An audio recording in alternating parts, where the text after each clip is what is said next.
The candles were flickering, casting long, dancing shadows across the Carrara marble of our dining table.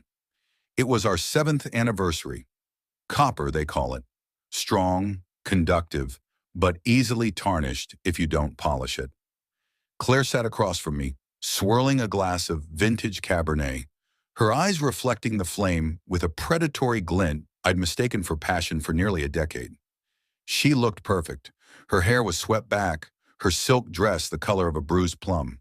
She thought this dinner was a celebration of our undying love. She thought she had successfully buried the truth under 3 feet of lies in a shared bank account. She was wrong. Tonight, the only thing we were celebrating was the end of the illusion. Before we go deeper into this story, take a second and hit that subscribe button. Give this video a like.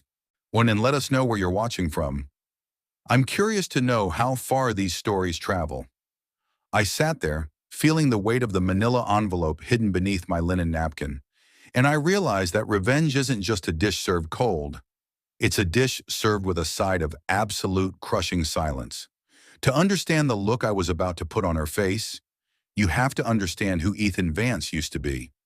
I was the fixer, not for the mob, but for the elite architectural firms in downtown Chicago. If a skyscraper had a structural flaw or a zoning nightmare, I was the one who stayed up until 3 a.m. making it disappear. I applied that same work ethic to my marriage. When Claire wanted to start her high-end interior design boutique, I didn't just sign the checks, I built the infrastructure.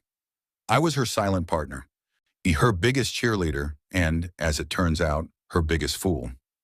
We lived in a penthouse overlooking Lake Michigan.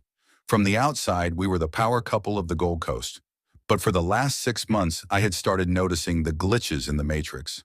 A perfume she never wore, a recurring client meeting in Naperville that always ran past midnight, a sudden, intense interest in her phone's privacy settings. I didn't want to believe it. I wanted to think it was just the stress of her business growing. But architects know, when you see a crack in the foundation, you don't ignore it. You dig until you find the rot. I'm not a jealous man by nature, but I am an analytical one. It started with the credit card statements. Claire's boutique, Vance Interiors, was doing well, or so she said. But I noticed large, cash rounded withdrawals from our joint account. $5,000 here, $3,000 there. When I asked, she'd laugh that airy musical laugh that used to make my heart skip. "Oh, Ethan, it's just inventory, darling. Custom fabrics from Italy don't pay for themselves." But the fabrics weren't coming from Italy. They were coming from a luxury condo in